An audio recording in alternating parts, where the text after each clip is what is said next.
Jai Shri Ram. Welcome to another reading of Srimad Valmiki Ramayan, and today we will read every single shlok of Canto 10 in Balkand.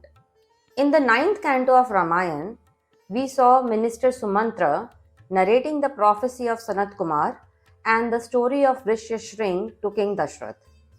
As per the prophecy, King Rompad was facing famine in the kingdom, and based on scholars' advice, he had instructed his ministers to anyhow bring Rishyashring to his kingdom so that he can marry his daughter Shanta to him and bring back prosperity in his kingdom.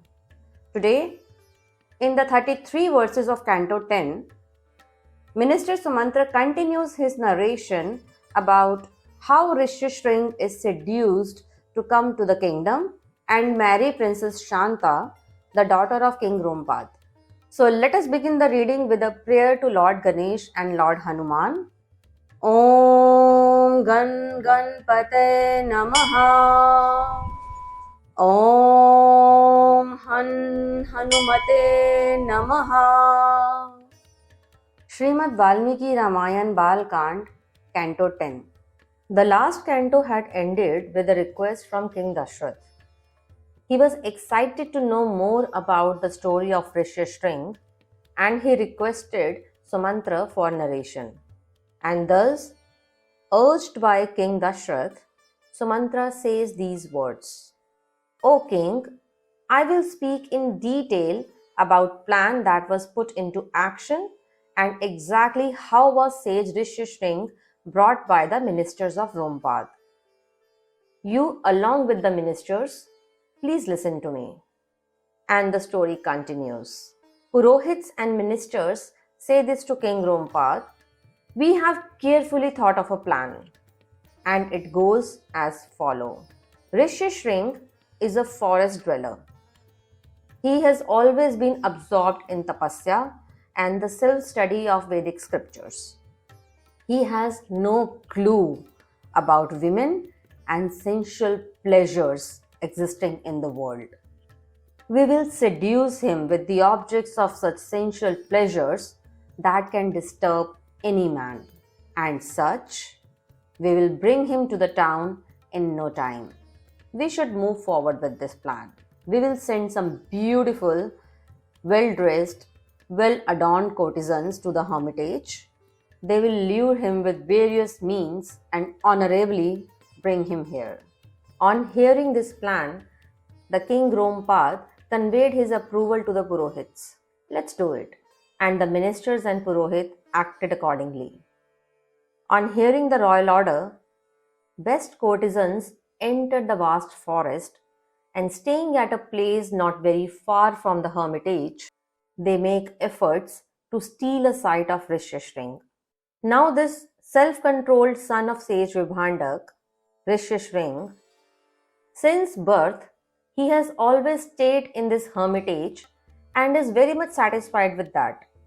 He has always been absorbed in austerities and has never seen the world beyond that hermitage. He has not encountered any other human being in life, whether in town or countryside, male or female, nobody. At a later time, Rishyashring accidentally arrives at that place and sees those lovely, attractive women. These women, who are dressed in captivating attires and singing melodious tunes, all of these alluring women come close to Rishyashring and speak to him. O Brahman, who are you? Why are you like this? Why are you roaming all alone in these remote and lonely forests? We want to know. Please tell us. Rishyashring has never seen such desirable women here in the forest, and hence, out of natural attraction, he gets an instinctive urge to detail about his father. Sage Vibhandak is my father, and I am his real son. In this world, I am popularly known as Rishyashring. That's the name given to me. O radiant ladies, a hermitage is here nearby only, and there I will extend due hospitality to you. Hearing this reply of Rishiputra, all the courtesans get inclined to see the hermitage and they accompany him to the site. On arriving there, Rishiputra offers them due respect and hospitality. He says, "Here is a hand wash, here is a feet wash, here are the tubers and the fruits. Please accept our offerings." All the women accept the aforesaid hospitality. At the same time, they are feeling afraid and restless, thinking about the arrival of sage Vibhandak. They decide to return back quickly. They say, "O holy Brahman, you also please accept these excellent and special fruits from us and eat them right now without a delay. This will bring you fortune and prosperity." Then all the courtesans embrace him with joy and gift him plenty of modak and various other sweets and dishes. Now the glorious sage, who has always lived in the forest and never tasted any sweets before, he thinks of these sweets and modak as some fruit only, and he relishes the delicacy. Then all the ladies, who are really apprehensive of the arrival of his father, sage Vibhandak, they take leave of him on pretext of observing some daily rituals and depart from there. After they all depart, that Brahman Rishishring, the grandson of Rishi Kashyap, he is disturbed at heart, and then his restlessness transforms into grief. In his mind, he is repeatedly thinking about these women only. Then, on the next day, the mighty and glorious son of Vibhandak goes back to the place where he had first seen those charming and well adorned courtesans. On seeing the arrival of that Brahman, the courtesans feel happy and delighted. All of them come close to him and also request him, "O gentle one, please visit our hermitage as well." They further say to him, "Although there is abundance of tubers and fruits here, but back there in our place, there will be exceptional and impressive hospitality for you." On hearing the request of all the women, his heart is captivated and he agrees to go with them. Then these women take him along to the Anga Pradesh. We had seen in the Canto 9 that there was a fearful drought in the Anga Pradesh, leading to a famine situation. That is when all the Vedic scholars and Purohits had advised the king Rompad to bring Rishishring to his kingdom and marry his daughter Shanta to him.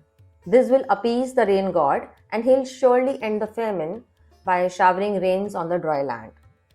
So here in Canto 10, we see that while the illustrious Brahman is still being escorted to the kingdom, to the delight of all the people there, the rain god suddenly starts showering rains in that territory.